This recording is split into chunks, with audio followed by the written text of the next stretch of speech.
right, hello. We're back on 7th Lair. I got a little confused for a second because I did not realize it's not on the front screen, and immediately panicked and went, oh crap, what are we playing? But it's only part 2, so I feel like I kind of get to do that. I don't know. Hi, if you're new, welcome. If you're not new, welcome back. I'm Kels.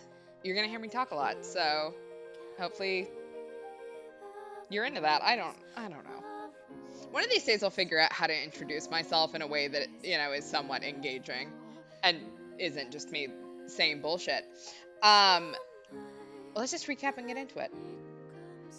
Alright, so Michael was indecisive about putting his name in the 7th lair, and then fell from the sky into a graveyard where Nellie found him. None of us know how we got here. Then GameStart appeared in the air with narration, and Nellie remembered a QR code for Realm Heaven by Dark Knight, who is us, so she and Mel blame us for getting isekai'd into Game World. But we don't recall programming the game like this, and would rather be a cruel game master than whatever we got saddled with. After our toxic gamer rant, Nellie and Mel noted that we announced an April Fool's project in response to JB trolling us on our forums, with Mel using his real name and Nellie as Pinky Rose.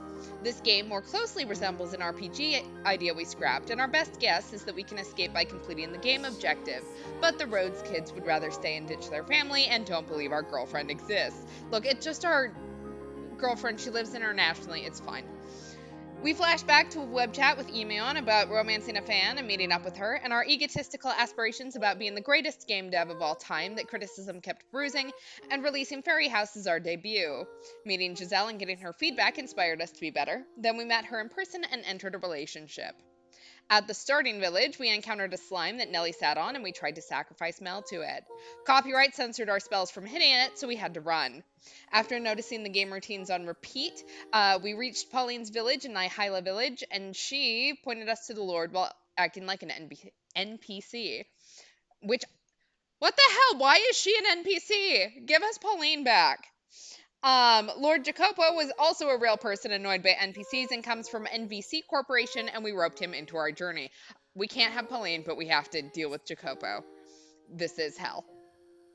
Flashback, our first date with Giselle caught us off guard because we expected her to be a prank. She gave us a handwritten letter, and her kindness threw us off. A friend told her about our games, and we silently nodded along to her wrong assumptions about us.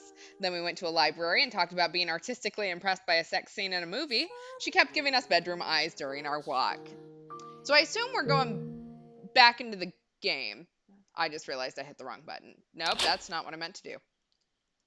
One of these days, I'll figure this out. Give me a second. I'm just going to close it. Don't look at what I'm playing. Or do. I don't care. There might be something else that we are playing in there. But, alright. That's right. The load button is over here. Alright. What? No, hang on. Wait a second.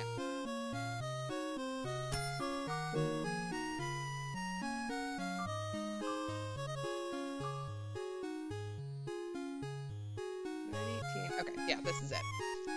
No, hang on. Don't just freak out on me. Answer me.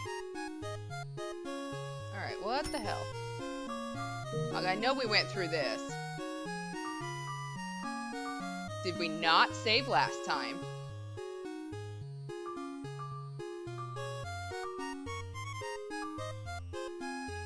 We did. It's just on the wrong screen. There we go. It opened to the quick save screen, which I forgot this game does. Here we go.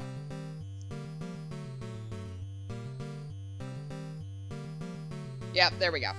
We're back. Arriving at the cave the monsters were supposedly inhabiting was all well and good, but we were all in a heated discussion out front. As one may guess, it was regarding who would take the lead on this. I have already said that I will not be facing any monsters. Allot such a role to someone other than me. You're gonna make a girl take the lead? That can't happen, you got that? I really feel like we can't make Nellie take the lead. She's like 10 years younger than the rest of us. It may be cliche, but we should probably have our hero go first. I've already told you, I'm not the frontline type. I'm a support guy. It's not like you know any status magic, or any for that matter. We're getting nowhere. Let's just do rock, paper, scissors. But without me, just you three guys. That's so cheap. You want to make a girl take the lead? You're horrible. Okay. Rock, paper. She leaves us no choice. Please let me win. Michael, you do not have good luck. Come on, buddy. Hey, no need to be so far away. Let's stay in a line as much as we can. You're the one leading, so continue on as you are. I think people with that kind of courage are great. Our hero is so dreamy. I highly doubt you think that. I can't believe I lost without even a single tie. My luck stat is dangerously lacking in this game. At any rate, if things get dangerous, we're running away. I'm taking a no craziness policy here. So our strategy is live at all costs, then? Obviously, I can't die in here. We had initiated the monster slaying quest as part of 7th Lair's story, but none of us had any intention of actually fighting any monsters. Or to put it bluntly, there was no way we were capable of doing so. We came to the conclusion that were we to be in a situation where we had to fight, we would escape back to town and then discuss what to do next. But for now, we decided to press on as much as we could. Perhaps the encounter rate for normal monsters was low, as we hadn't had a single battle yet. Did we forget about the last one that we just ran away from? Because that didn't go well for us. I was hoping that in the cave, that would stay the case. We were a party that literally only has the escape command. But that was how it should have been. We're just completely normal people. Well, if we consider that based on social status, with my elite standing, you are all essentially the worms under my boots. You asshole.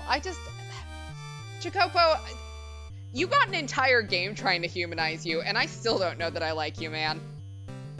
Exactly. Shut the fuck up, Jacopo. This guy really gets on my nerves. It would actually be much more unbelievable if one of us was the kind of person that could take down monsters left and right. Right. That would certainly be odd. I bet you're one of those wimps that can't handle the sight of blood. What, you think you can, Jacopo? Because you're like trust fund baby. Like, what exactly do you expect me to expect from you, I guess? Even if someone's not a wimp, no one wants to see blood. No matter what kind of violent thing you do in a game, the visuals are limited to an extent. I don't even want to see it, let alone actually being the one making things bleed. What an opportunist. Yeah, Yukimasa intensifies. That's really who we need. We just need to find him in one of these and, you know, he'll do all the monster slaying for us. And the people slaying, but we could get rid of Jacopo that way. Okay, so are you saying you can be calm even in a situation like that? Of course. Goes without saying. I wonder about that. Either way, let's just not do anything dangerous. There we go. Plot twist. Yukimasa's the monster in this game. We haven't found him yet, so... Absolutely.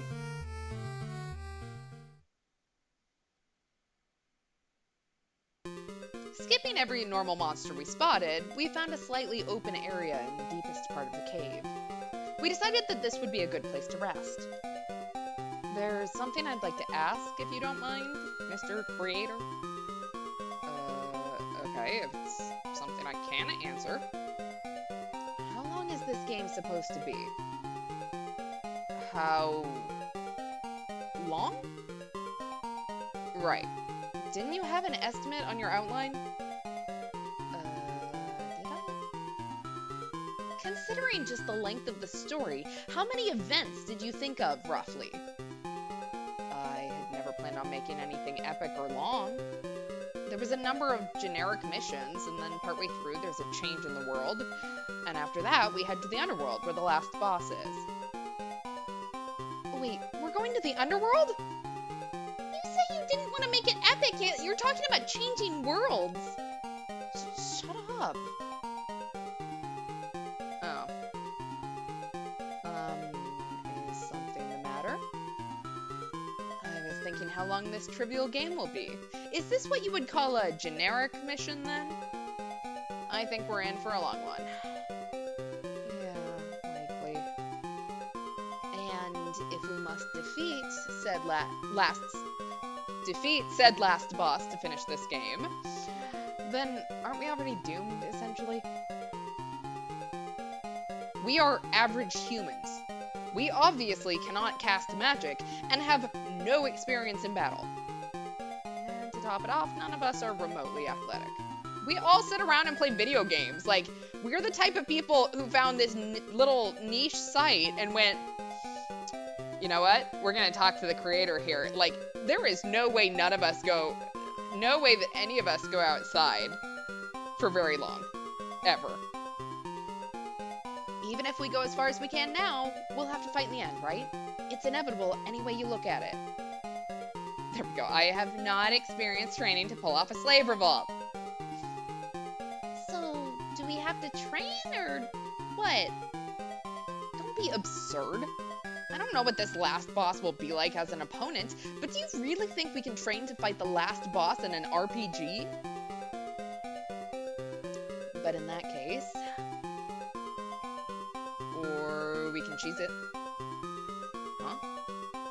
In games, every now and then there are rare items that totally throw off the balance of the game in your favor, aren't there? And in indie games, it's more common for the balance to be skewed. And even more so when it's an individual or small team. If we had an item that could skew the game in our favor, even with our level of ability, we could maybe beat the last boss by relying on the item. What if we just cheated? Did you not put a rare item of that nature in the game? Honestly, I didn't think that far ahead. Even the story was largely undecided. Well then, since we can't depend on the creator, perhaps either the scriptwriter or planner could help us. Do those people even exist? If they don't, then this world could not have been made. Who decided the lines for the NPCs? And who chose all the parameters of the enemies? But if they do exist, are they actually human? Who knows? Maybe they themselves are monsters. Well, now that we're done resting, let's continue on through this cave. Yeah.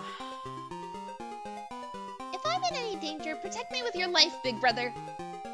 Yeah, of course I will. I thought this guy here was just a simple troll. It seems he actually plays a fair share of games. It's because Jacopo doesn't have any friends. I feel like that's pretty obvious, you know, when you talk to him for more than 5 minutes. Aside from the whole elitist thing, he's probably just a typical otaku. But some of what he says makes sense. We're gonna hit a wall sooner or later. If we're this worried about a standard starting mission, we have no choice but to find some secret items to help us. Something that's good enough to break the game.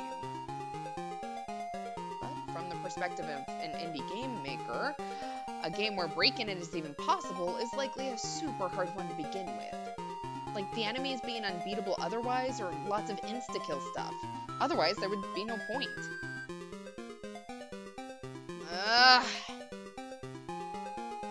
What is it? Not good. We have to escape now. Don't take another step. What's with you all of a sudden? I just remembered. This mission, it's a trick. A trick? It's a trick that gets the whole party killed. What? What do you mean? Listen, the game tricks us into thinking this is an early mission, but it's actually a place we're supposed to clear way later.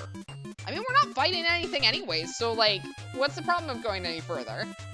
It's a key event that we need to complete to get to the end game. Why would you design it like that, you bumbling creator? I wanted it to be an antithesis to the easy commercial RPGs currently on the market. You see, this is why everyone complains that the accessibility of Dark Knight games are terrible. Shut up! It's because people like you complain that games are too hard that creativity in the industry decreases. Don't equate creativity with your shitty games. Shitty games. Whatever, let's just hurry and escape. This is bad, right? So let's stop arguing and... Uh-oh.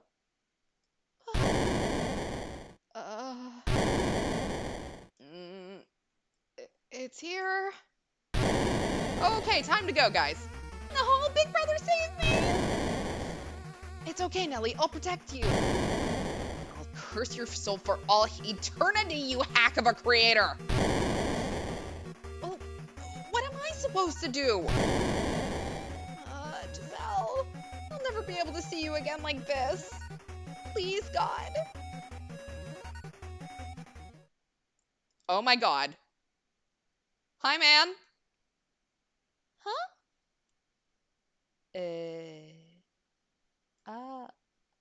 Huh? Sorry to ask something so odd, but every time I take a step, there's an animation of the ground shaking. How do you suppose I can fix this? Oh my God, this poor man. That was something I wanted to ask too. I see. I think I basically get it. Deep in the cave we were venturing into, there was a tall man, not a monster, who calmly listened to our explanations. You were right! We gathered that, like Jacopo, who was given the role of Lord, he was given the role of the monster in the cave. Chad is psychic. Almost said omnipotent, maybe Chad is that too, but he also had a card identical to the ones that Nelly and Nell showed me at the beginning. And every time he tried to leave, he was blocked by some invisible wall. As was the case with Jacopo, he couldn't do anything to bypass it. With that, the shaking ground abruptly stopped. It was likely the case that meeting us was the flag that freed him from the cave. Which means all of you were on that side as well. So you were too then? Yes, I wrote on the forum page multiple times. So what was your screen name? AID. AID? Like aid? Yeah, I seem to remember that name on the site. Aid. Sure, yeah, that's fine. Huh? If I pronounced it wrong, he can correct me. But you must be very unfortunate, being given the role of monster and all. You may be right. Well, thanks to that, we got through this without dying. That's not all, there's something else. You, shitty creator, you said this, did you not? That this was some shitty event to push us to the last scene? You don't have to keep calling me shitty. Since this man is now our ally, this mission is as good as clear. Which means we are on our way to the end already. Right? That was a pretty quick one. There wasn't even a story. Well, there were a lot of things that were supposed to happen before we eventually came back here. Hey, so once this event is over, what happens next? The demon army comes to invade. Michael, what the fuck is this game? You show up at a graveyard. You almost die in a cave. Then, in theory, you have to do other things. You change worlds. You come back to this cave, I guess. And the demon army comes to invade? Like, my dude, it's not the creativity that's the problem. It's the fact none of it makes sense. Oh, absolutely. They have every right to call us shitty since we made this game. But Jacopo doesn't, just by virtue of him being Jacopo.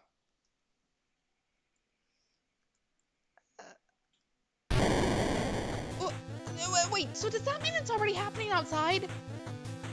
What is wrong with you? Hurry up and say that sooner. You hack creator. There are too many events happening in succession. Usually you have a long break somewhere with at least a save point. I didn't decide anything that detailed in the outline. I certainly didn't think things would develop this fast. Yeah, that's fair. This is all a rough draft that we didn't want to publish yet, but usually at least rough drafts do make at least some sort of logical sense. If you had put more thought into it in the first place, this wouldn't be happening. Don't blame everything on me here. Oh shit. To think you made it to the final four holy demons side with you, you conniving humans. It's really here. I mean, like, I do writing stuff, so I do know what a rough draft is. But generally, you can't have a rough draft without the points at least connecting to each other. Like, that doesn't make any sense. Like, the road may not be completely built, but there's at least a road between them. We didn't even meet the other 3 demons, though. So I was one of the 4 holy demons? Hey, that humanoid monster, it's speaking our language. Since we're near the end now, the monsters are more intelligent and evil. But the demon lord need not trifle with you. You will all die here. Big brother, you're targeted. Are you naturally an aggro magnet? Hey, wait a minute. Help me. Do something. Okay, you create a diversion and we'll escape. Why is this turning into a repeat of that first scene? Is this really a moment we should be running away from? What are you... Of course it is. We have no means of fighting this thing. This man has a sword. Like, just let him go for it. I don't know if he knows how to use it, but, you know, judging by Yukimasa in previous timelines, like, he can figure it out. He can sort of logic it out, so I trust him. At least with the killing stuff. Oh, Mel is absolutely a punchable figure, so... Is there another option besides escape? What in the world are you suggesting? If you can beat this monster, then be my guest and beat it! Beat it? I mean, kill the monster! Very well. Oh, I hate that smile of his. God, I forgot how creepy it is.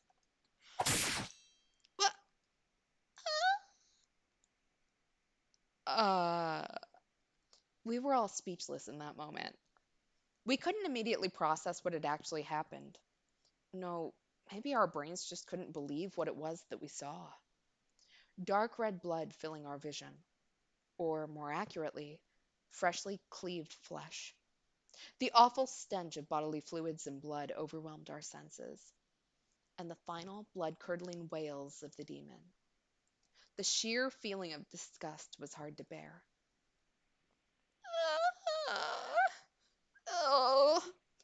The realization that this man, whom we'd just met, had just killed the creature without a moment's hesitation was starting to hit us.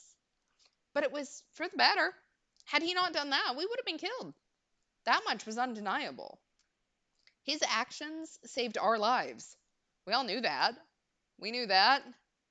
But still, the now slain monster was shockingly human. And for us, modern-day average people, we couldn't help but feel like we were looking at a murder scene. It was a strange mix of guilt, fear, and the urge to vomit. It wasn't so much that he beat the monster, but rather he murdered it. This was the right thing to do, right? The right thing to do. How did you, without hesitating, just kill it? Had I hesitated, we might have been killed. Yeah, true, but... No, right. There was no mistake. This was right. The right thing to do. It was a demon. It would have been even stranger for you to do nothing. I'm so glad we had someone we could depend on for this. Jacopo undoubtedly felt the same way we did. He was just trying to find the words to justify it. It goes without saying that we had no other choice, that it had to be done, but that didn't take away from the fact that this was senseless murder. He was trying to convince himself. But there was one thing I can't look past. Let me ask one thing. You, just now. You were smiling, were you not? You must have imagined it. but being able to act so decisively with no inhibition, it's almost like he's used to doing it. We're gonna find out that this man is a serial killer and he's been in prison, but he's been using this chat forum. Like, oh, we are being the wimps here. Like, I get it because I am sure, had this happened like right in front of me, someone murdered this humanoid looking figure, that I would also be in somewhat of an amount of shock. But also, guys, this is a game. Could it be? Is this guy?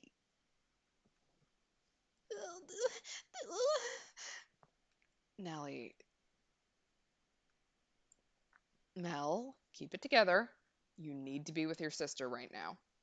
You're the one she depends on the most. Mel, forget it. You're not getting through to him.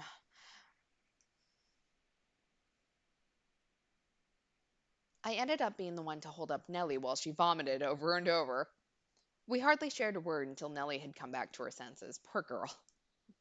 There was a heavy, dreadful tension gripping us all. When we finally made it back outside, the sun had already set.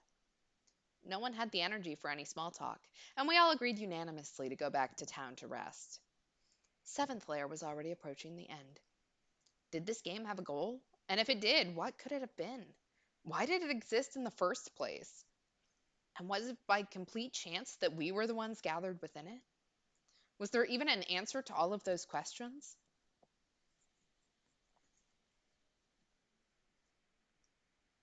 All right, back to the past. Or reality, or whatever you want to call it.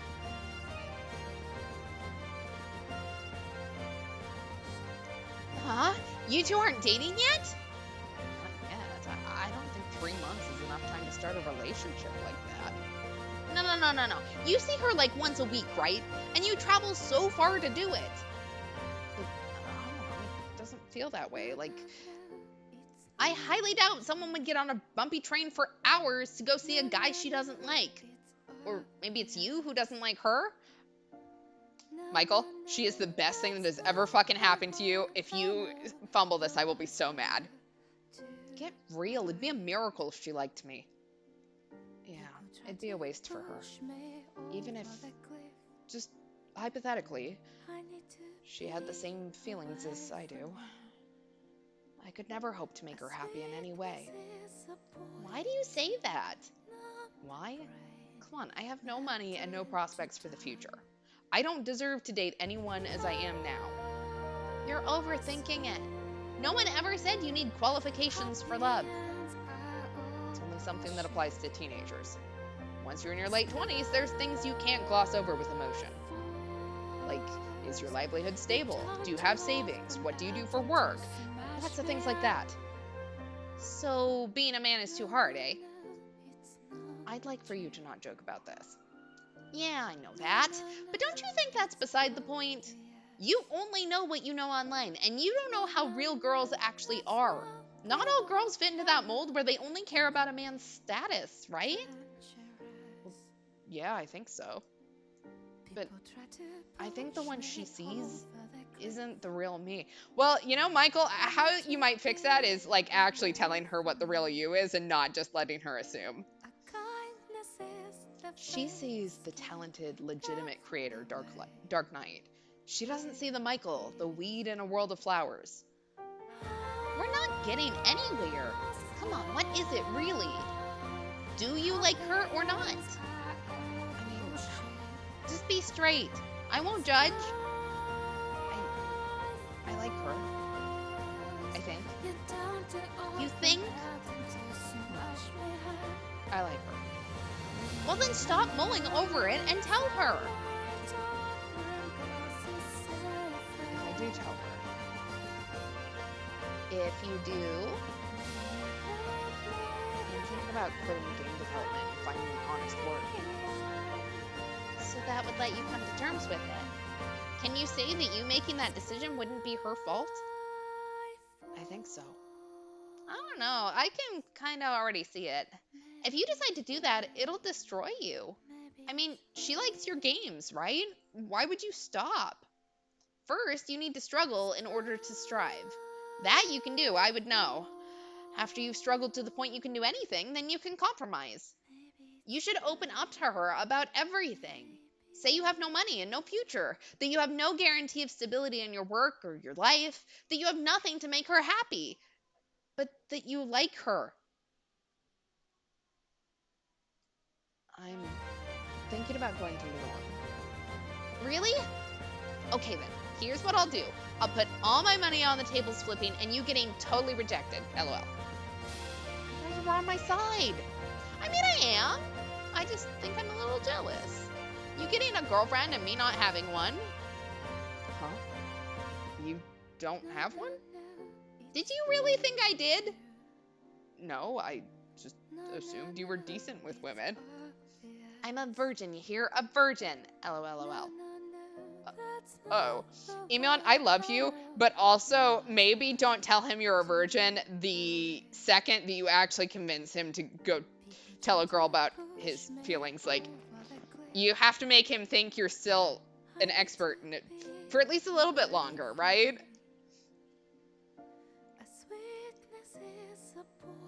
We know you're an expert with girls. Michael just doesn't. It had been 3 months since I met Giselle. And like I had told Emeon in our chats, we met pretty frequently. We texted often, and after exchanging phone numbers, had calls here and there. Emeon had said things like, isn't that basically the same as dating already? I mean, she probably feels that way already. If, on the off chance, she actually did feel that way, I would be honored, but I still got the sense that this was just her way of being nice to me. I had no idea what people normally did in these situations. For me, it was more difficult to read cues and make inferences about girls than it was to beat any kind of game. I couldn't get along smoothly with regular people anyhow, so I was even less capable of knowing if it was okay to act on this emotion. Michael, are you just neurodivergent? Is that your problem, buddy? There's other people like that in the world, I promise. Although, to be honest, I had one girlfriend in high school. Well, if you can call someone whose hand I never held and could never get any further than that a girlfriend. She told me once that I couldn't pick up any hints and ended it pretty quickly. I thought I'd forgotten all about it, but since meeting Giselle, the memories were kind of seeping back. It wasn't as though we didn't like one another. I was doing my best to think of her in all that I did. But perhaps I was just wrong in my approach. Maybe we didn't actually like one another. People have certain affinities in the end. Not just things like personalities and hobbies, but something deeper, like wavelengths. In the end, all I can really do is hope.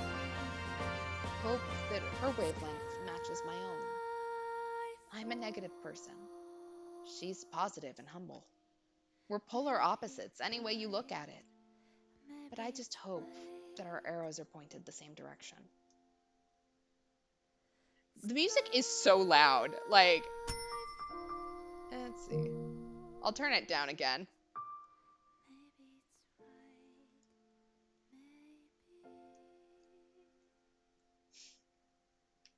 What if Emil's the high school girlfriend and he just doesn't know it? It's a possibility, man.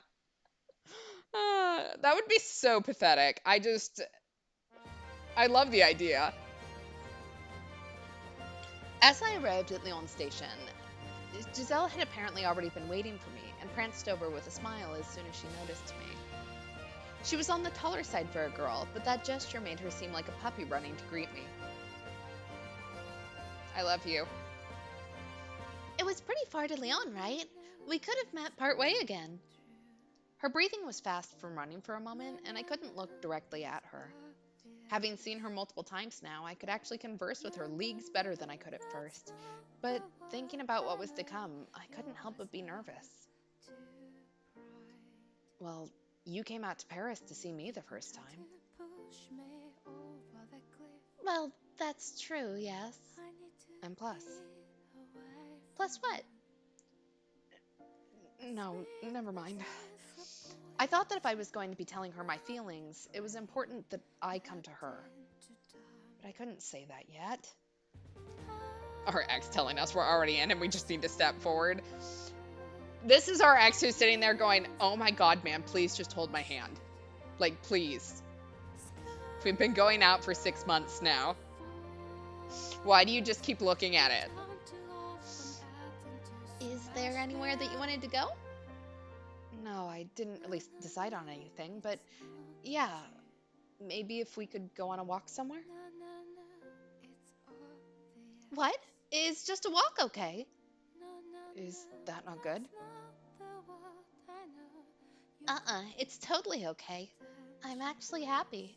I can introduce you to all the sights that I see normally.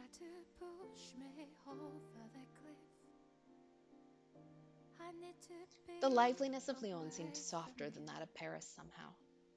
Lyon was a populated city, and being the second largest city in France, had its share of tourists. The sheer amount of people was impressive, but perhaps the reason it felt more relaxed was because of the atmosphere of southern France. And maybe it was also because I had Giselle with me. Have you ever visited Lyon before? No, it's my first time. I haven't left Paris much at all. Well, to be perfectly honest, I rarely leave my house. Oh, is that so? I'm so glad I get to be your first. My heart jumped. I wished she wouldn't say it like that. I failed at trying to laugh it off and ended up just clearing my throat. Also, it was my first time going to Dijon as well. Bourges too? Bourges and Avalon and Orleans. As if something about my response was funny, Giselle was grinning widely. I squinted to the side at her, and she responded in a seemingly elated voice. So, Michael, I've been really successful in bringing you out to these new places, haven't I? Oh no. Am I getting myself into a trap that will reveal everything? If she never came along, would I have never gone? For her to be so special that even a shut-in like me can get up the energy to get out of the house. It was like she was trying to pull it out of me. I was very unsure how to respond, but she smiled as she looked me over. I'm sure you know, but Lyon has two rivers running through it, the Saône and the Rhône. I perfectly like the Saône better. So, can we go there today? Feeling the wind as you walk along it is so lovely. I have a feeling that Giselle does most of the work normally. Like for the past 3 months, we are over here sending like 1-letter responses to our text messages. I was more than a little relieved that she changed the subject.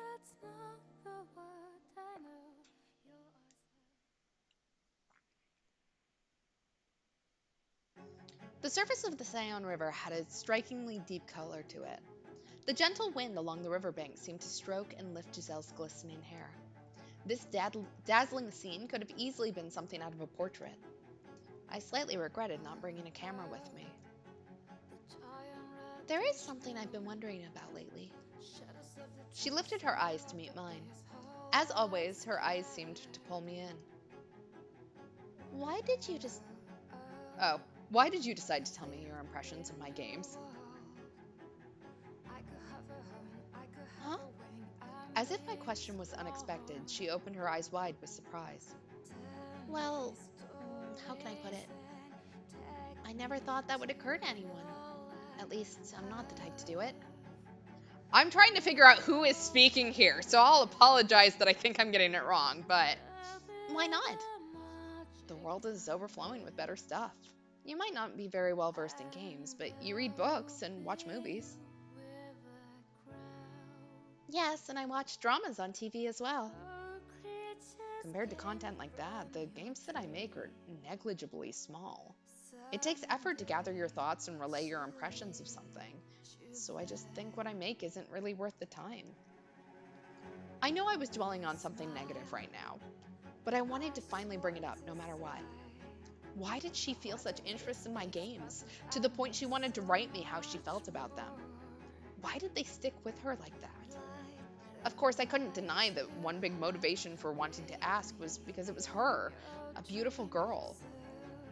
She thought for a moment and then spoke. Why would you think it isn't worth the time? Well, like I said, it's just too small to even be... Is something bad if it's small? Something in her face seemed to hint at anger. Yeah, because that's her friend slash wannabe boyfriend that you're talking about. Like, Michael, take a fucking hint. I honestly think you do something amazing. I mean, you create worlds all on your own, don't you? Well, but most people who play them just toss it aside. It's not as though I don't understand what you're getting at. You tend to think that since a lot of people don't know about it and it doesn't make a lot of money, that it has no value, right? I sometimes think that if I don't get real results, there's no meaning in it. What kind of results are you looking for? If it's not just money, and if this result also includes reaching someone's heart in a meaningful way, then you've already achieved that result. Your game's reached my heart. I love the worlds that you create. Another strong gust of wind came through. Her black hair fluttered. The slight pink of her cheeks looked more vivid than ever. And with each smile she gave me, her words, her very existence, seemed to pierce my heart. Such an underhanded technique. Hearing those words from her, having her smile at me so, I had no chance in resisting utter captivation. I couldn't even pull my eyes away in nervousness. Giselle, I like you.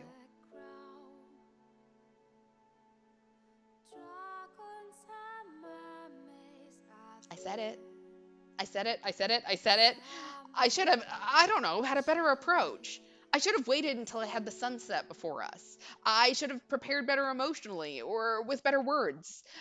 I was planning on that. This was too sudden. It didn't even come at a natural time in our conversation. But I went ahead and said it. But I knew I couldn't end abruptly. Don't look away.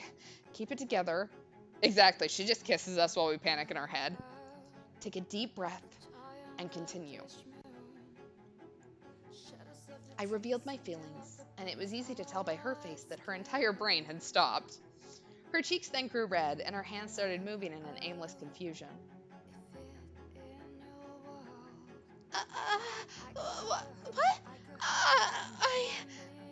Before I have your answer, I want to say more. She nodded in an equally fidgety motion. She didn't seem capable of words anyway, though seeing her so flustered actually made it easier for me to stay calm. I'm on the lowest dredges of society. That's objectively true too. You always say how amazing I am, but in reality, I have no money and no steady work. And what's more is that I'm in my late 20s and still I'm trying to continue this selfish pursuit. I try as much as I can to be cool and respectable for you, but the real me, I think, would only disappoint. You might be reluctant to introduce me to your friends, and when we're together, I think it would be more likely for me to cause you problems and make you happy. But I always wish that we can be together and spend a longer time together when we are. So much so that I think I'd be a bother to you. So, at least, so I can be a guy worthy of being with you. I'll try my best. Can we start going out? Can we be boyfriend and girlfriend? Like, check the yes box for yes and the no box for no. There we go. The book did not prepare me for one of my parasocial crushes is reciprocated. What the actual hell? I said it. I said all of it. No, did I really get everything out? I didn't know. I felt like there was a lot that I missed and things that I couldn't fully communicate, but I think it was the best I could manage. Once I was finished, I felt sweat start to bead all over me. Something like a sense of urgency was gripping my chest, and despite somehow managing to say everything while keeping eye contact, I was too afraid to gauge her expression and turn my head to the water. Emion had said that Giselle probably likes me, and my confidence in his words were slowly taking root. That was the whole premise for revealing that I liked her. But what if it was actually just that she was a big fan and nothing more? I couldn't deny that possibility. She may have just been meeting me out of curiosity and a creator from a different background. Following that line of reasoning, I felt an intense wave of fear bubble inside. 1, 2, 3 seconds, the silence continued. This was too long. Maybe she was appalled at how I just unloaded my insecurities on her, and other such baseless thoughts swirled in my head. When she finally looked up at me to speak, Uh, uh, um, yeah, I will jump into the river now. Giselle was like a radio with a broken tuner, and her face got so red that even I felt like jumping into a hole and hiding. I may not be perfect, but I hope you'll accept me. And that was that. Your value as a person could be either a 0 or a 10 out of 10 in the eyes of others. There were some who basically saw through me, like I wasn't even worth evaluation. But then there were those like Giselle, who saw everything in me. I was well aware that this was the stuff of miracles. Even if I could live my life a million times over, I would never find another like Giselle. That's why, for me, this was the ultimate fortune, the ultimate miracle. Yes, even after countless lives, this was a chance I could never acquire again. A literal once-in-a-lifetime shot. Uh, are you really okay with it? Upon hearing her response, a sliver of doubt swept over me before I could celebrate. Oh, look at her blush. She's so cute. There we go. And if we blow it, there's next lifetime. Look, we will find each other in any timeline, in any life. I have to believe that. I will be so upset if we ever don't. So. okay, yes. I mean, all I can say is I'm so happy. I never thought that you felt that way about me. Yeah, but, like I just said, I have so many. I know that. I understand what you mean. Life is hard, and your efforts don't always pay off like you want. But then you told me that you'd endure it and try your best, right? For me. Yeah. When I first met you, I knew I liked you. Thank you. So when you told me that you did too, I was ready to jump for joy and say yes twice. But my friend told me something. Is your friend Maria? I have to know. Huh? If that guy tries to be a leech, then cut him off. That's something I would never try to do. It does sound like something Maria would say. And they were besties in reincarnation, so that's what I want to believe. Uh, so, yeah, there's no problem then. Hey, Michael, I don't need rings or clothes or anything expensive like that. But there is one thing that I want.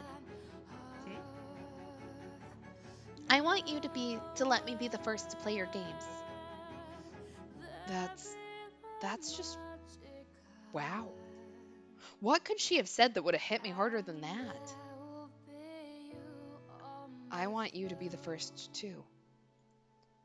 Why was she able to know exactly the words that I wanted to hear?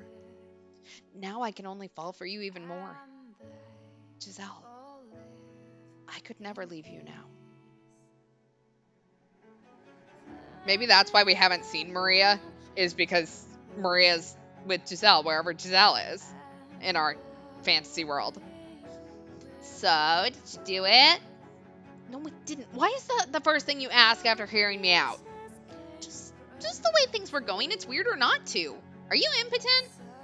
That's exactly the way a virgin would think. A virgin calling out another virgin is a little... It's called a microaggression, man. But yeah, I'm like half jealous and half happy for you. I feel like you could get one if you didn't have strict standards. Think you can say that when you haven't even seen me? At the very least, I don't have the appearance the girls like. But appearance isn't everything, I think. Says one who's blessed with a nice appearance. Yeah, you've never seen me either. I haven't, but you're at least at the level where you can get a girl. That has now been proven. Handsome guys are so lucky. Well, my jealousy aside, for now, it seems like she's going to be the one who understands you. Understands me? I don't know, like, I feel like With creators, there are a lot who are sensitive or just let others get to them. I won't deny that. But sometimes, like, either the praise of the majority or the praise of those close can be good support for these people.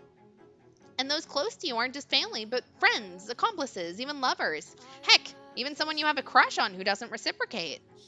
If a lot of people say no, as long as those close to you say yes, I feel that can be the motivation that you need. So? So, what I mean is, it seems like you finally got your motivation, huh? Had this been like our usual exchanges, we would have had a lot more back and forth.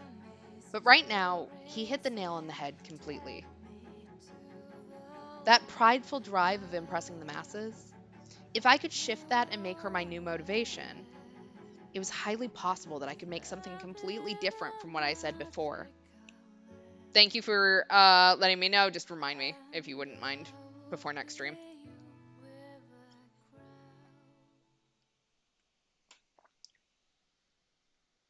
Helping someone move is unfortunately a sacred act, so just make sure you get pizza out of it.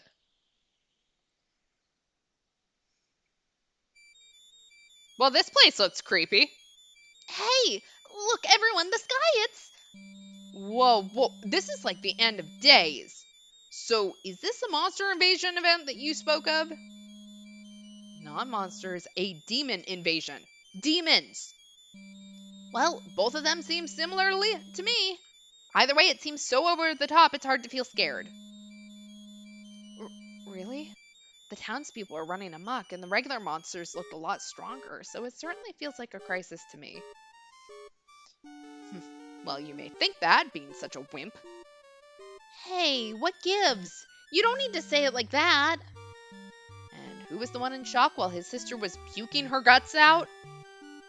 Oh. Jacopo, you don't need to be hostile. Yeah, Big Brother didn't do anything wrong. After seeing something that scary, anyone would be in shock, right? I personally am not particularly fond of men who are all talk. Jacopo, you are all talk, so... And, I mean, granted, we all know you have your self-hatred complex, so I guess that checks out, yeah. You said you'd be the one to protect her, but that was how you really are. Once things get going, you're the least dependable of all. Hey, you don't need to say things to purposely drag down our morale. Big Brother did nothing wrong. He's always so great. What part of him? This is very odd. The beasts that chased us are not pursuing us into town. Oh, that's just the way it is. The map has different settings. Map settings? What are you on about? This is a game world. Monsters can't come into the town. The town map is a safe space. Sorry, I don't understand what you're saying. Have you never tried an RPG before? Oh no, rocket-propelled grenade launchers are hard to come by. Not that RPG! Why would you bring up a military weapon? That's what an RPG is, isn't it? A role-playing game. Shh, no point in even explaining it. Seems like this one here has no understanding of games at all. Video games. Oh. Right. I'm far removed from the... Why were you hanging out on a... you know what? I'm not even going to ask. It is Yukimasa. I don't think I'd like the answer. He is consistent, if nothing else. I have no interest, I suppose. Aside from video games, there's lots, right? Don't you play any mobile games? Mobile games? Are you a boomer? You play them on your phone. Don't you have a smartphone? Yeah, that's fair. None of us know why we're here, so... About all I have on my phone is a calculator. You live in our era, right? I'm just not good with those sorts of things. Never thought I'd see someone so removed in this day and age. Doesn't that make your work harder? My work doesn't involve machines. It's fine, he just kills people. Work that doesn't involve machines? I'd imagine that would be pretty hard to find. Are you a farmer? Farms these days are managed by machines. I teach martial arts. Martial arts? Oh, that's why. Back there, You had those inhuman movements. it's rude to say it's inhuman. Anyone can do as much if they train their bodies. Don't make it sound so easy. I'd rather you not compare normal humans to someone who makes money through training. But that's at least a good thing to hear. If you have that kind of confidence in your abilities, we may be able to take down the Demon Lord without depending on some sort of special item. Special item? Demon Lord? I have no idea what you all are talking about, but if there's something that must be killed, I can do it. Oh no. Oh. Well, hopefully your glasses are okay, because those are a bitch to not have properly adjusted, I can tell you from experience. Sounds like a rough class. Something about the way he says that is so unsettling. Wait a moment. Leaving the Demon Lord issue aside, there is something I'm curious about. What? Why would someone who doesn't play games be posting on my site? And you don't even know the most common tropes from the most common... This fool's site would be lucky to be called Small Time. It's as niche as you can get.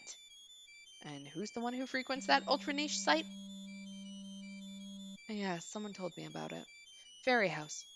I found that one to be quite interesting. Well, really? Thank you. Dark Knight's blushing. I am not blushing. It's just having someone who doesn't play games say that kind of makes me happy. Is that how it is? Well, yes. Hey, Standing here talking is nice, but let's find an inn soon. So much happened today, and I'm starting to feel really tired. oh, you were still there? Yes, I was. I've been here the whole time. Come on. Your presence was just so negligible that I forgot. Hey now, I agree with going to find an inn. I'm tired too. Good hero and party. I've been searching all over for you. Oh, is that NPC? Oh, it's that NPC. Her lines changed, so is it an event? I'd really like to get some rest at this point, though. What? Pauline? Huh?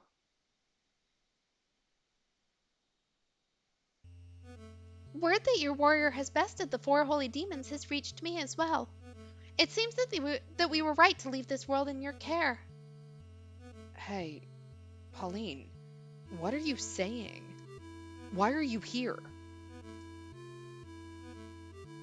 But the Demon Lord's revival has been carried out. His power dwarfs the power of all other demons. Why do you ignore me? Pauline, it's me! I was only able to help minimally in your battle against the other demons. But in defeating the Demon Lord, I believe I can offer you something vital. And I also have something important to tell you all. Pauline, stop this nonsense. I must prepare, so please, come to the church on the morrow. Until then... Wait, Pauline, don't go! Explain what this is about! I must prepare, so please, come to the church on the morrow. Until then... Pauline! I must prepare, so please, come to the church on the morrow. Until then... Oh my god, please, Yukimasa, stop talking to her! So was that lady not an NPC? NPC? What is that? Pauline, she's a childhood friend of mine.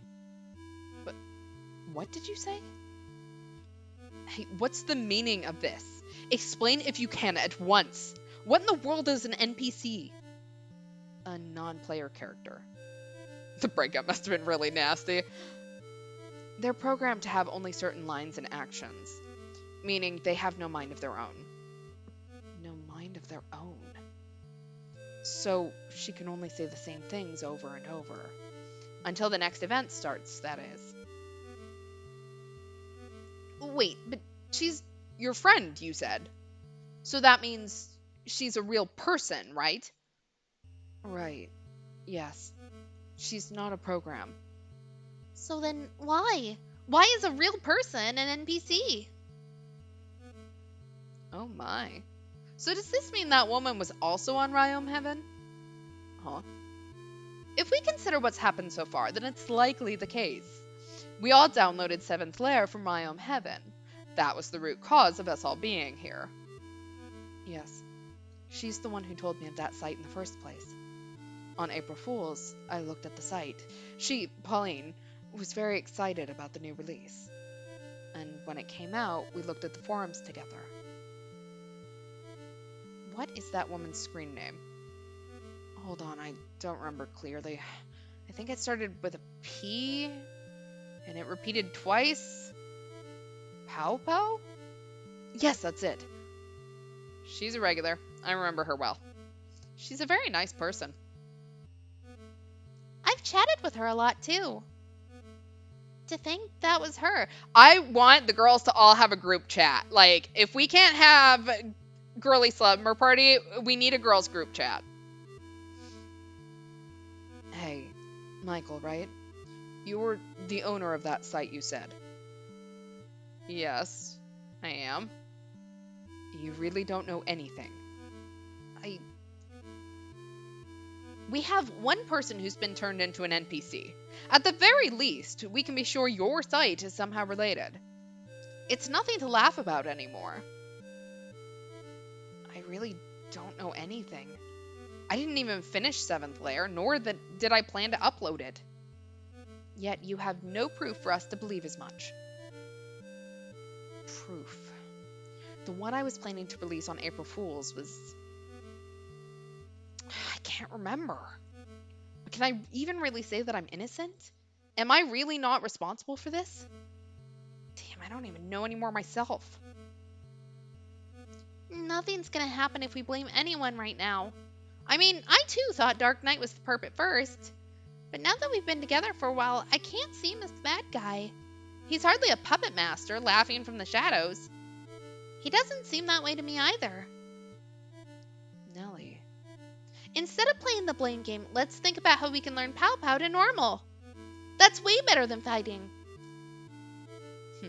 Let's do that for now. As long as you agree too, Aid. I feel really bad that you're all wrapped up in this. If only Ryome Heaven never existed, it wouldn't have turned out like this. It's probably not your fault. And? No, never mind. So I wonder, if we beat the game, will she come back to normal? If we can get back to reality in the first place, that might solve everything outright. There's no guarantee that's how she is outside of the game. Either way, our only option is to push forward. I suppose that's all you can say. Well, to the end then. She told us to come to the church tomorrow. The story won't advance regardless of what we do tonight. Yeah. Mel? What? Me? Yeah, what is it? You've just been quiet for a while now, so I wondered if something was wrong.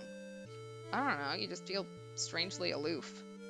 What? Oh, come on, did I seem like that? I'm just a little tired, that's all.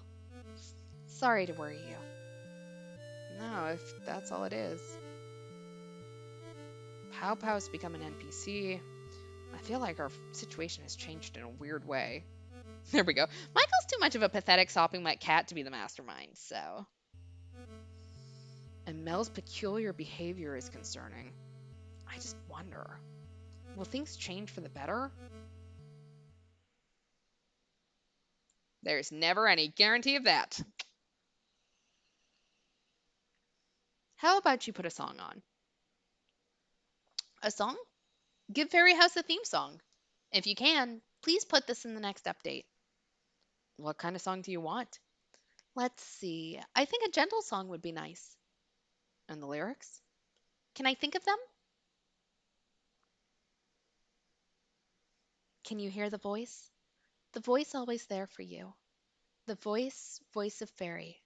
Someday you shall be away, but her voice will never fade away, as memories have not gone away. Remember days I was with you, the days of warmth and peace. I shall send you the voice of a fairy through Les Sillons, and it shall reach you true.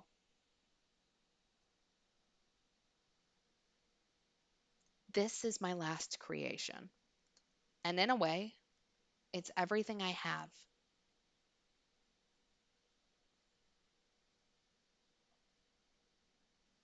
Having nightmares about this room. Immediately went, oh shit, we're gonna die in here. Um,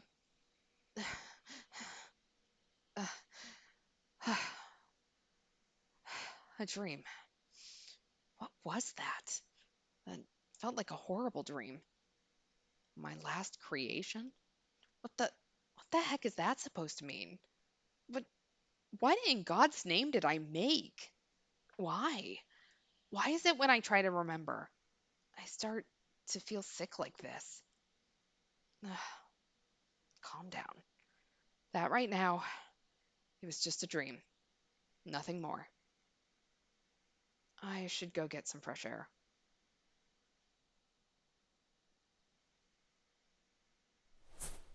Is someone there? Ah, Dark Knight, it's you. Did you come out for some fresh air too? Yeah, Oh, by the way, I'd rather have you call me by my real name now. Calling you by your scream name is so much more familiar, though. Well, if that's better for you, I don't really mind. Mel's not with you, I see. Big Brother's sleeping in his room. Did you need something from him? No, it's strange not seeing you two together. True. Me and Big Brother are like two peas in a pod. It's a rare thing these days. I had a brother and sister too, but we're as far apart as you can be. You had a sister? Okay, so obviously the entire family didn't come over. What? You had siblings too? That's a little surprising. I was sure you were an only child. Do I seem that way? Kinda. So even in real life, you two get along really well. You got it. Big Brother and me, we do everything together. We're never ever apart. When you posted on my site, you were always together too. Do you play games together too? Yep, I told you, we're always together. You really get along.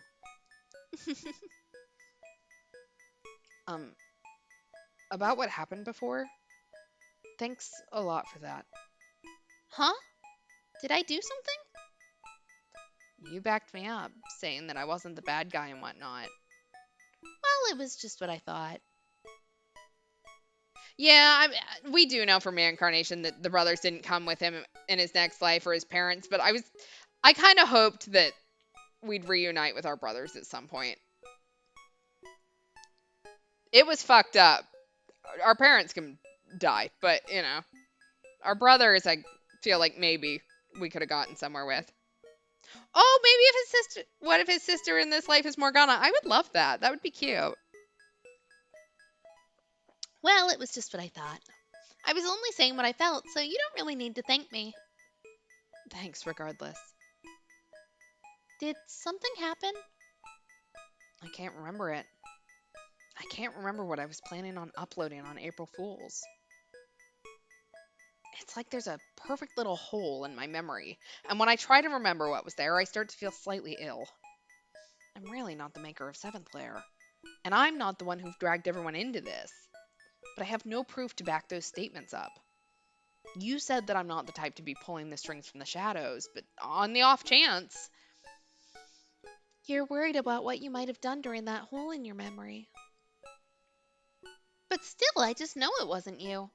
What's wrong with forgetting a little bit here and there? It's not like you would completely change into a different person, right? Good people don't just change into bad ones all of a sudden. So it's totally okay. If you're that worried, how about I give you a head rub? No, that's a little much, thanks. Boo! I want a head rub. But regardless, thanks. I'll try not to let my thoughts get too negative. Yeah, that's the ticket. And also, I don't dislike the world here in Seventh Lair.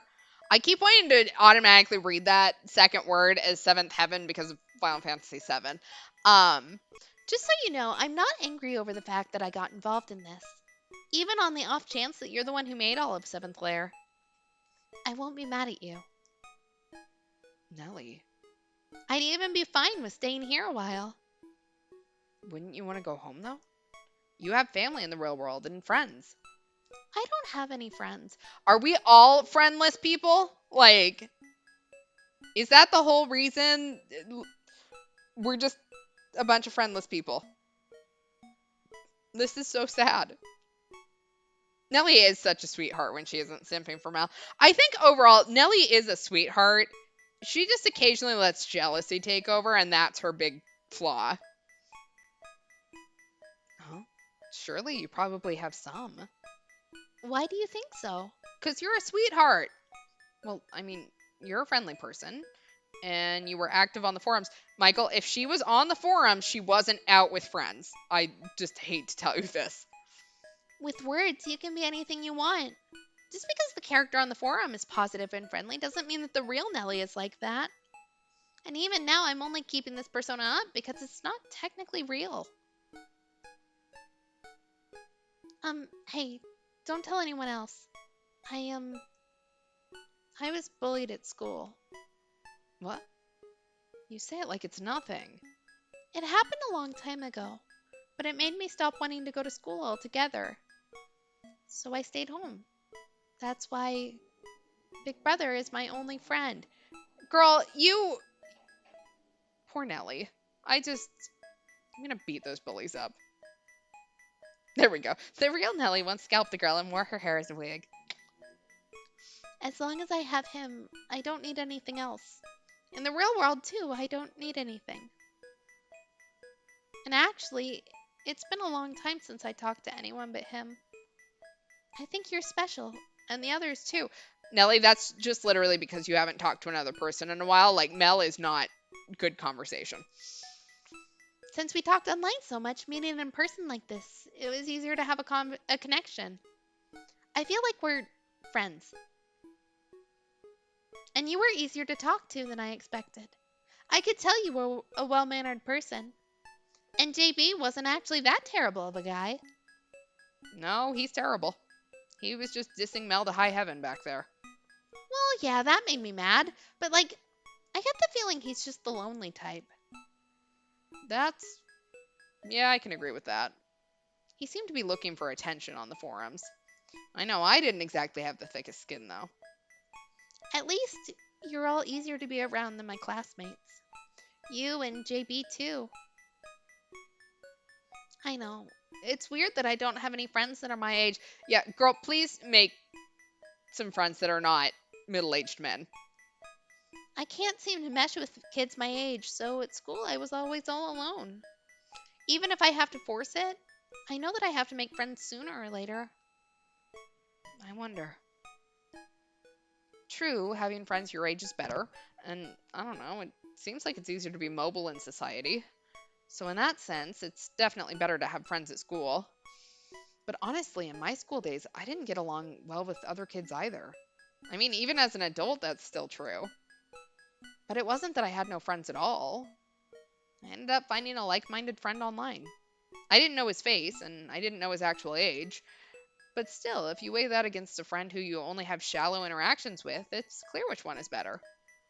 It's not all about a profile you can put a face to. So, I think we can be friends.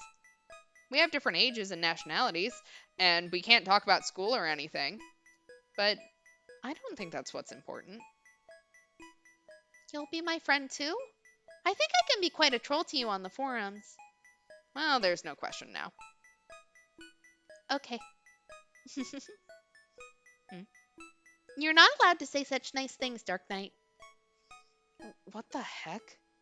But I'll remember those words. Now that that's settled, we definitely need to bring Pow Pow back to normal. Yes, indeed. You and her always seem to have friendly chats. Yeah, because we're both on Team Girl. Obviously, we'd get along well. I'd always thought that Pow Pow was just a guy pretending to be a girl online. I'll keep that to myself. So, how do you feel now? Do you think it'll be okay to go back to reality? Yeah, just a tiny bit. I feel like it'll be okay. I'm glad.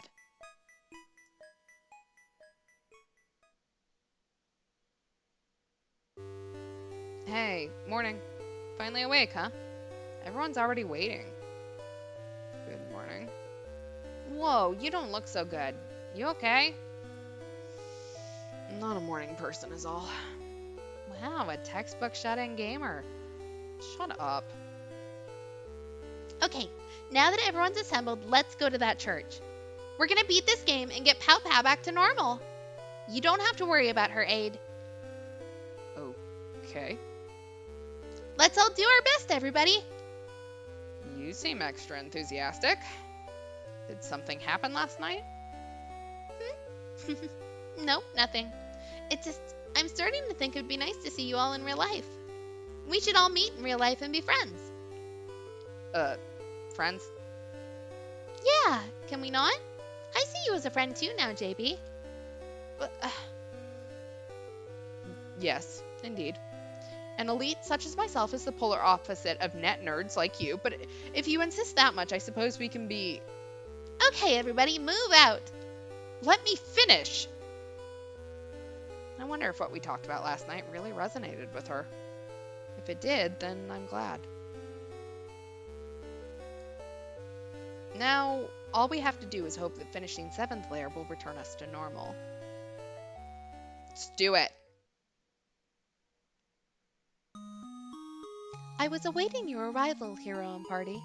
There we go. Friendship acquired. You have no choice. Pauline. I am deeply thankful for your valiance in the face of all your trials thus far. Not fearing the magma, you ventured into the volcanic caves, defeating the first of the 4 holy demons, and how you journeyed to the undersea temple, and how you mounted the dragon to journey into the heavens as well. I'm sure that stories of your bravery will be told for generations to come. That was what you planned to have us do? I would have liked to try riding a dragon. It feels like we got save data from someone else and jumped straight to the last boss. All that remains now is the Demon Lord himself. His power is grand, on a completely different scale than the other demons. However, there's a secret regarding the Demon Lord. And it's one that I must tell you all. A secret? It is a secret that has been guarded by the royal family.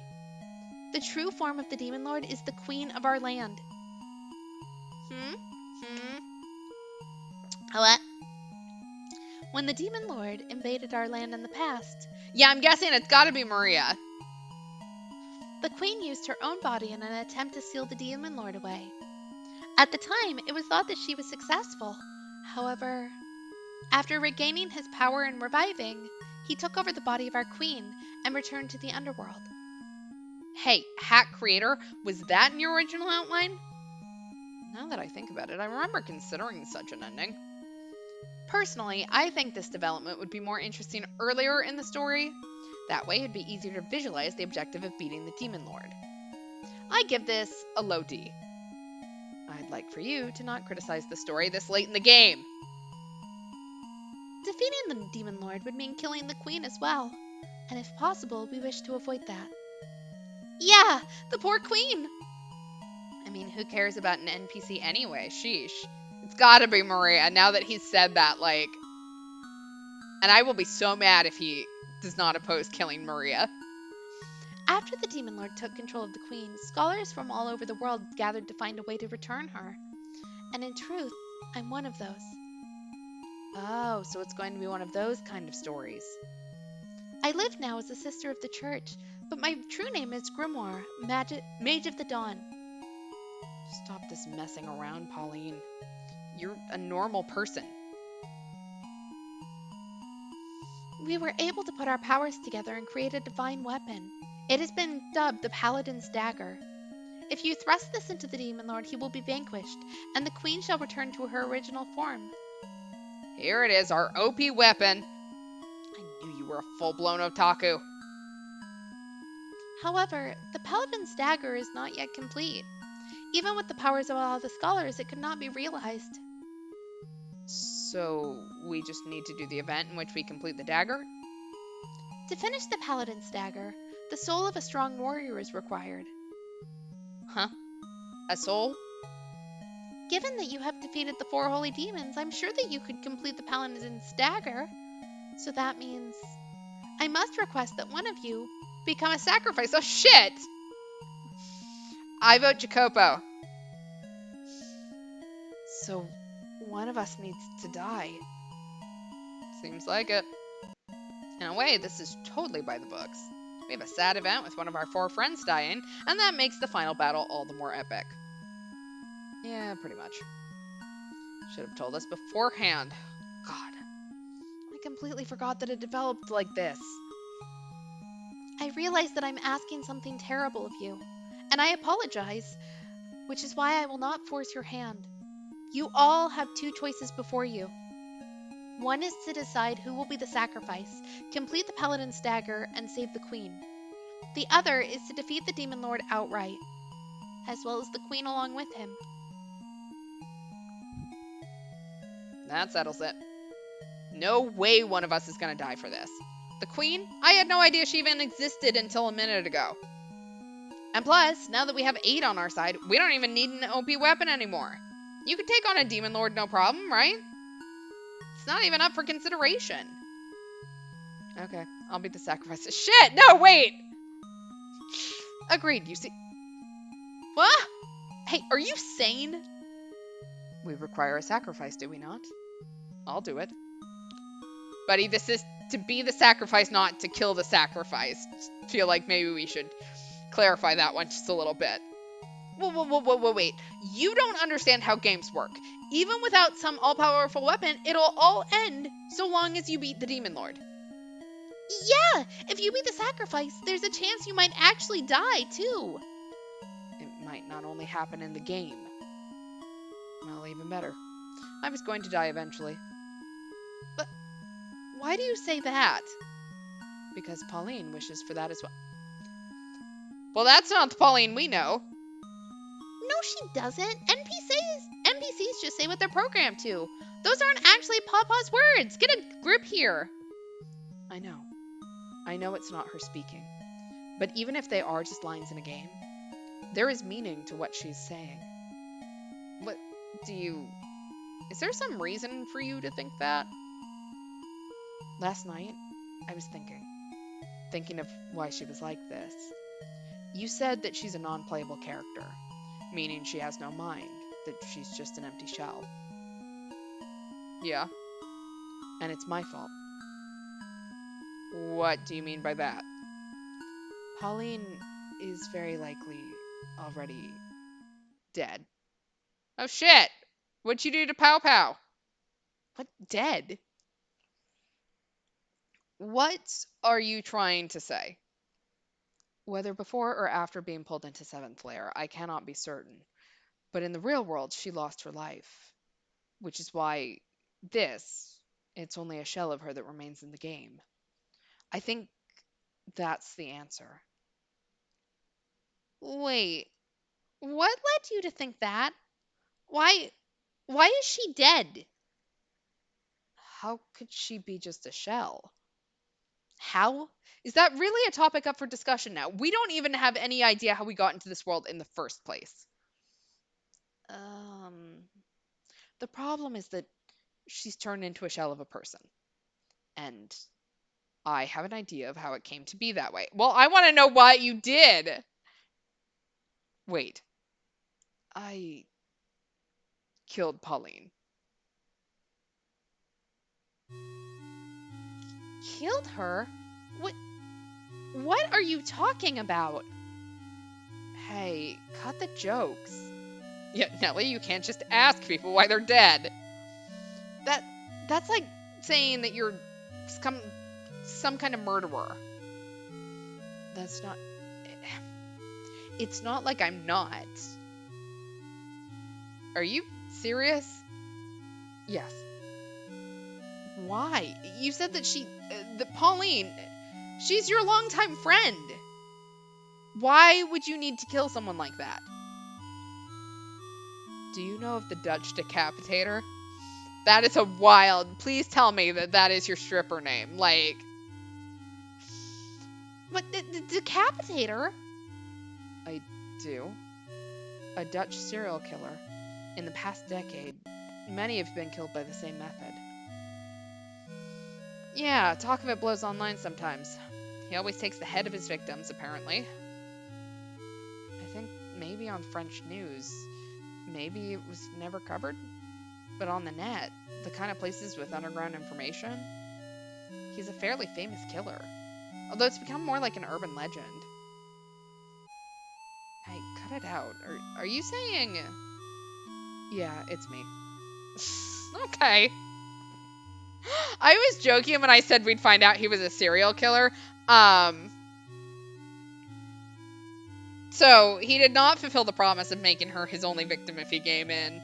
There seemed to be others over the last decade. What are you? I've killed 24 people. You can't just spout off nonsense like that. A serial killer? What are the chances of us running into a serial killer here? It's impossible. Why is it impossible? Well, because normally we'd never run into one. But the possibility is not zero, and I'm not lying. Then give us some proof. Show us proof now. Proof that you're really the Dutch decapitator. You need proof? That's odd, needing proof not that I'm innocent, but that I'm guilty. I can believe it. In fact, it actually makes sense. After he maintains such poise in the face of a monster like that. So my eyes weren't deceiving me. Yes, as you said, I was perhaps smiling at the time. Why? Why would you murder anyone? Right. If this is to be my end, I wouldn't mind talking about it. If you would be willing to listen. Exactly. Serial killers look like just everyone else. Please tell us. There's no way. No way I can go on being this clueless about everything. I love how everyone just found out they've been chatting with a serial killer online. Okay, I'll talk then.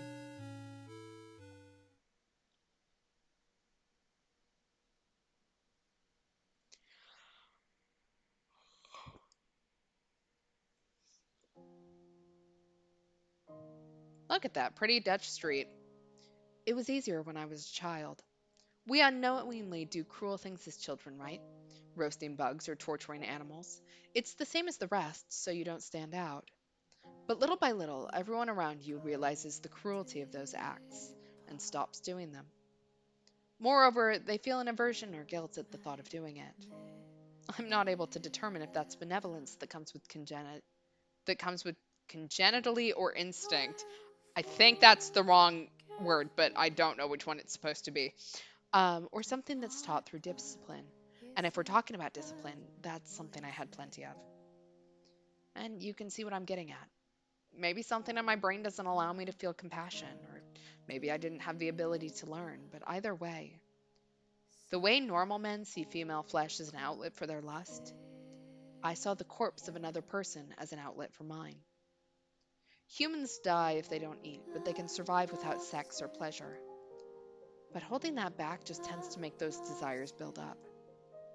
Oh yeah, we absolutely derailed the plot to talk about a completely unrelated serial homicide happening in a country that none of the rest of us live in. Eventually, those needs start to rot your insides. Maybe it's an extreme example, but I think it serves well enough as an analogy. I struggled with a corrupt mind ever since I was young. I was 10 the first time I truly shocked my parents. I captured a stray cat and dismembered it before burying it in the garden. That poor cat. They didn't notice it until my mother was gardening one day and found it.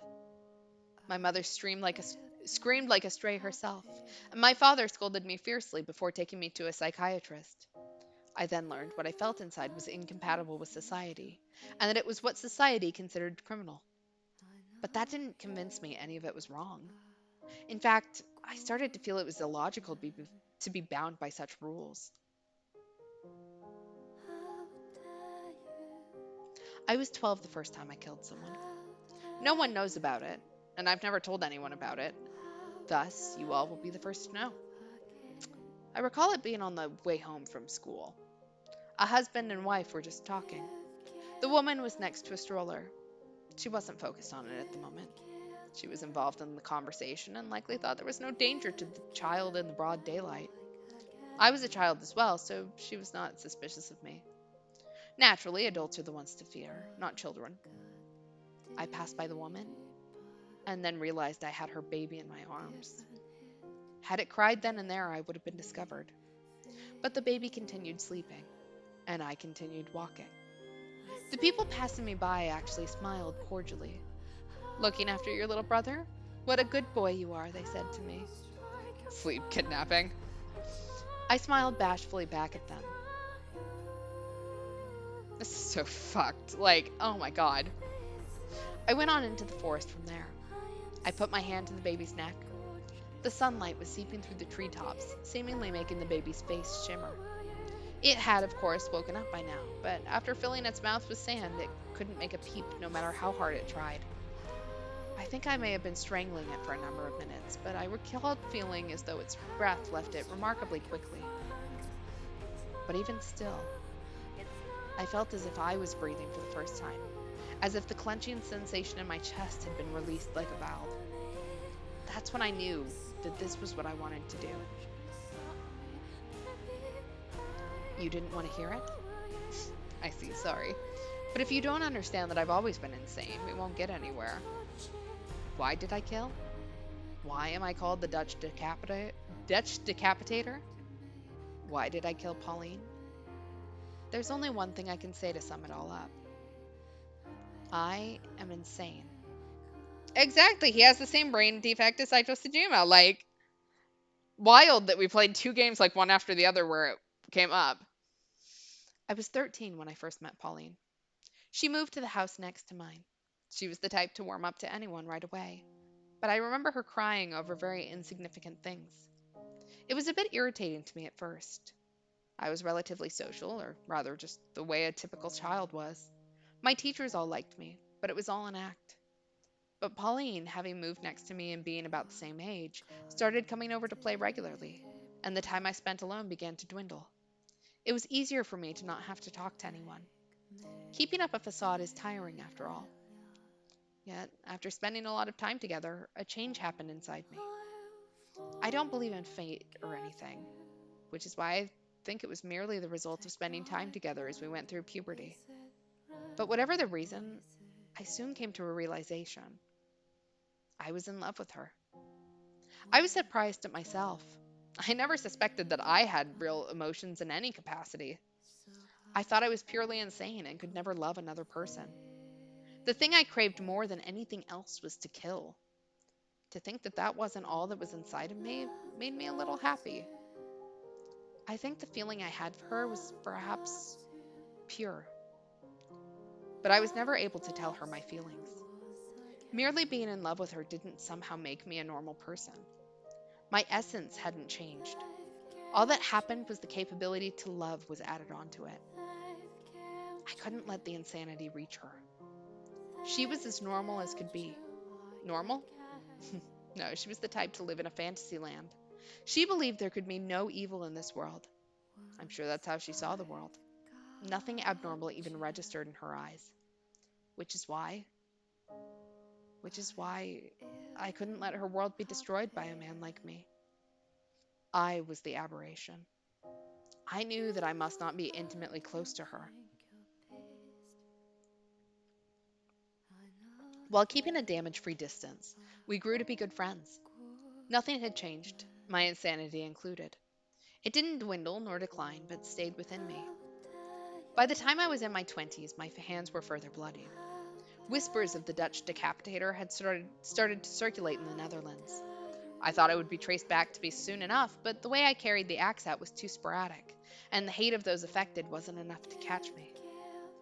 I always went far out of my way to kill, and I never did it in the same city.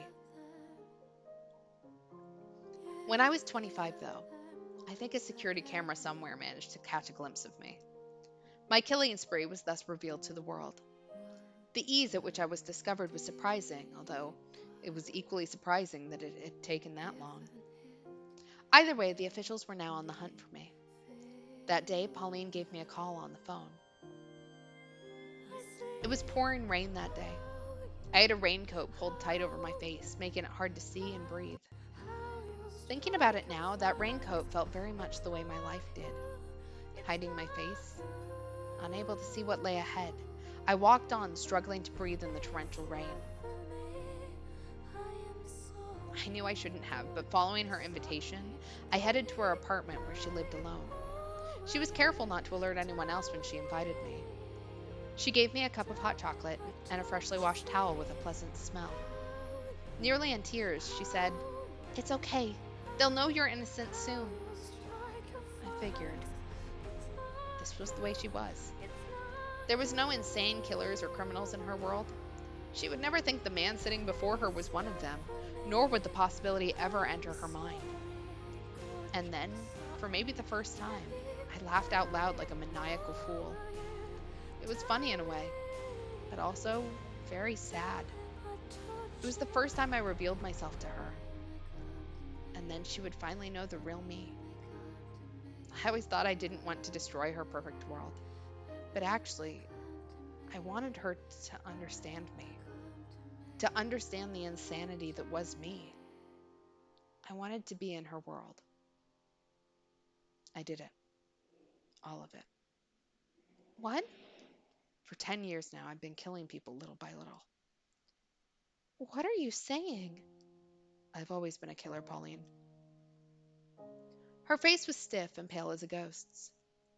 I think it was the first time a crack had surfaced in her world. The only thing, my brain has derailed, and I just think back to that Twilight line. I'm a killer, Bella. I thought she would report me. That she would despise me from the bottom of her heart. That would have been fine. It's what she should have done, after all. Then there has to be a reason. No, there doesn't. If there was, it would just be that I'm insane. I've been insane since I was born, and I've wanted to kill for as long as I could feel. That's not right. There's no one like that. There is, and he's in front of you. But I won't believe it. You've always been so kind. You're not that kind of person. Up until now was all a lie. The me before you now is the truth. She bit her lip, so hard the color changed and hung her head. She let out an aching moan and started to cry. It was a voiceless, anguished wail. I wasn't so much as sorry as I was happy. Because of me, she was traumatized and she was crying her eyes out. Oh, believe me, I know. I know that I'm filth. I couldn't tell you how long she was crying for. Then, as if she'd found something inside herself, she stood up and picked up the phone. Right, good. Call the police. Tell them there's a murderer in your house. I wanted it, but then she threw the phone receiver on the floor. 1 week, Was what she said to me, voice barely a whisper. I'll hide you here for 1 week. What are you saying? For 1 week. Stay with me. Pauline? After that, turn yourself in. Why don't you just report me now? Why hide me? You're taking quite a risk. Because I've always been in love with you. Where did I mess up? I thought I kept a sufficient distance between us. We both knew that I should turn myself in, and that she should call the police immediately. But as if we were stuck in a thick swamp we couldn't pull our legs from, we chose the option we both knew was wrong. Look, Pauline is always going to have awful taste, but look, if anyone's going to do it, it's going to be her. They say that there's always one person out there for everyone, and Pauline just matches his freak. It doesn't make a lot of sense, but I lived in quiet stillness behind closed curtains. Even at night, I used no lights. When she came home, I would finally move. I kept up that life, regrettably, I should say. And after a week, the day I promised I would turn myself in was nearing. That night was the night of April Fool's. I was planning on turning myself in the next morning. She was on board with that too, I think. That was why we chose to pass the time with something carefree. She sat in front of her computer and opened up a game site. Ryom Heaven. So, the guy who runs this site, he's releasing something new tonight. Yeah, I know. You told me the day before last. Oh, did I? I feel like I'm getting forgetful lately. The other night, I wrote on the site. It kind of took me back to 3 years ago. That was the last time I did, when you told me about that fairy game.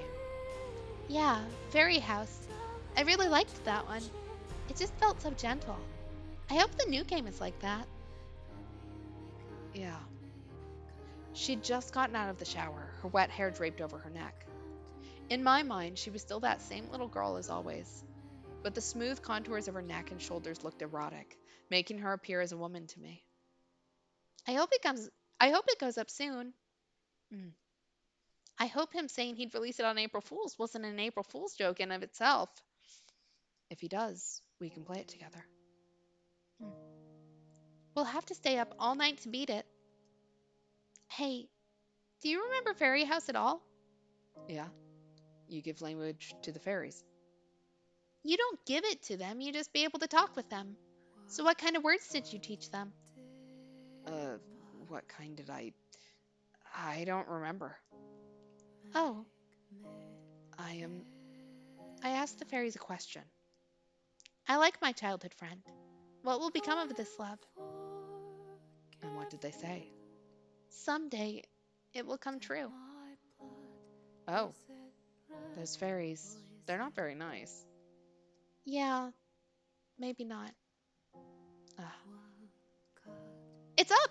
He posted on the forum. Just made it for April Fool's. What kind of game is it going to be? There's no explanation for it. Let me download it first. Oh, finished already. That's a small file. Hey, let's open it up and... She squealed in excitement as she turned around to me. I likely wasn't thinking a single thought at the time. I moved unconsciously, without control. I grabbed her exposed shoulders, pushed her to the ground, and then, at her nape, no, her throat. I sunk my teeth. Are you about to tell me that you just ripped out her throat with your teeth? Like, the fuck, man? I don't know that his sexual desires are not tied to his violence addiction. I think there might still be a link between them. You may not believe me at this point, but I had no intention of doing that. The girl who all of a sudden was a full-fledged woman. Her skin, I wanted to touch it. If she would have allowed it, I wanted to make love to her, as a man does to a woman. But in the end, my desires were twisted. I had two very powerful emotions. One of being in love with her, and one of wanting to kill someone. But those two, I know for sure they weren't different things. I, more than anything else, wanted her dead body. More than consummating any feelings of love between us. That's what I wanted the most.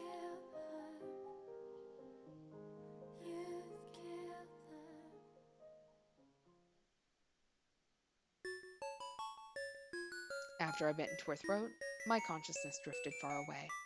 And when I came to, I was in that cave. And when I saw Pauline alive and well, it was such a shock. I wanted her dead body, but on the other hand, I still wanted her to be alive. Well, she's basically a husk of a human now. You monster, what have you done? I can't understand how that could come across your mind. If you did understand, then you'd be like me too. No, enough. Stop talking about this. I can't take it anymore. There's still something that I want to know. But, Nellie, if you don't want to hear it, you can step outside. There's no need for you to hear everything. You are volunteering to be a sacrifice. Is that to repent for what you did to her? No, it's because I'd always planned on killing myself. If you want to atone for your sins, shouldn't you be tried by law rather than taking your own life? I don't feel like I've sinned. I'm not killing myself for atonement. Stop it! We're gonna go crazy just listening to him. He's insane, and that's that. So go ahead, be a sacrifice or whatever you want. Jump off a cliff for all I care. Hey, NPC, hurry up and get this psycho out of my sight. Now! Jacopo, calm down. Calm down? You think I can calm down? What, are you trying to take his side on this? Then you're on Team Psycho too. Screaming about it isn't going to do anyone any good right now. Well then, get him out of here. He disgusts me. If I can clarify one thing, I'll do that. I'm not planning on stopping him either. If you don't feel any guilt, then why were you considering suicide? She too thought that I would do so, and chose to spend one final week with me. I put that one single crack in her perfect world. I think she accepted the crack I made. She didn't attempt to override it with more dreams or lies. I won't suggest she understood my insanity, but at least she recognized it. What are you? That's just your own psychotic delusion. Don't try and frame it so it's convenient. I mean, it's Pauline, so quite honestly, it's a possibility. She's odd.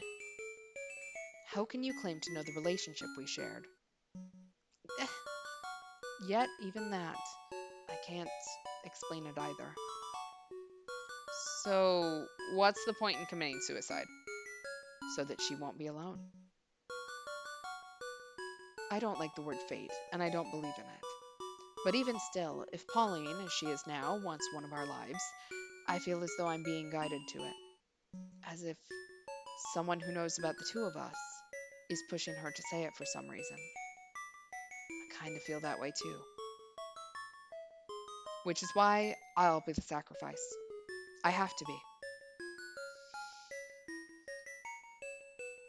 We were speechless. Even Jacopo was silent now, clenching his teeth bitterly. It would have been easy to curse him for what he'd done, but we all knew how pointless any of that was now. Attacking him for what had already happened wouldn't change our situation. And even if we lashed out in anger to him, he would calmly take it as if he deserved it. If we apologized to Pauline, that would only be to satiate our own emotions. Everything between them had already come to a close. Whatever any of us said wouldn't make it easy for anyone. No one would be saved, and nothing would be solved. Even though he still existed in a place where we could reach him, I still felt as though we were hearing a voice from a recording after everything had already happened, and consumed by an emotion that had no outlet. Very well. Lastly, let me ask one more question. What sort of conversations did you have with the fairies? Did you really forget? I have two strong desires, and one very delicate one. I asked them what would become of them. And the answer? That they would all come true. Goodbye. I'm sorry I made things so difficult. Have you come to a decision? Yeah, I made up my mind. I'll be the sacrifice.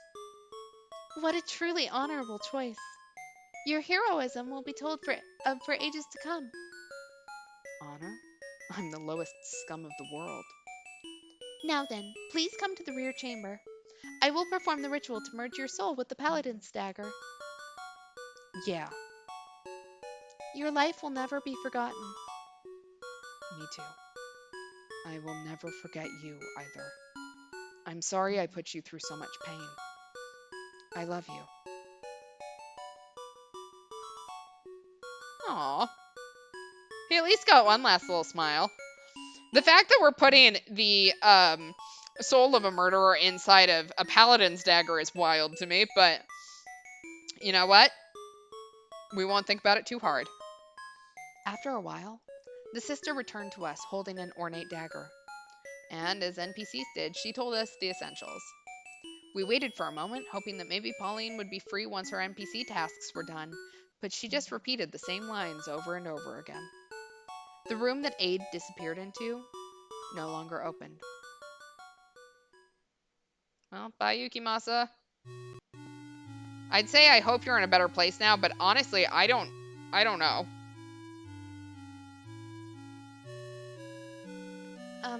So now we go to the underworld, right? Through the fold of time, was it? Yeah. Hey, you little sack of shit. You really clam up at the most important times, don't you? Jacopo, what the fuck, man? But I don't think that's true. Thanks for the time check. Back there, you couldn't say a single thing to Aid, sitting there brainless and scared. Useless excuse for a man you are, you. Stop it, JB! Why does Big Brother have to get ridiculed by you like that? Big Brother hasn't done anything at all. Can we please stop lashing out at one another? We're nearing the end. Now, we just need to beat the boss and finish this game. Let's finish it fast. I'm exhausted. Yeah. Aid completely changed the mood between us all. There was no longer any space for banter or idle chatter. It was like a weight hanging over all of us. We found ourselves before a grave. And from the center of the grave, the air seemed to ripple. A distressing aura started to envelop us. It was almost like Fata Morgana. Huh? A mirage. Just like a dream almost.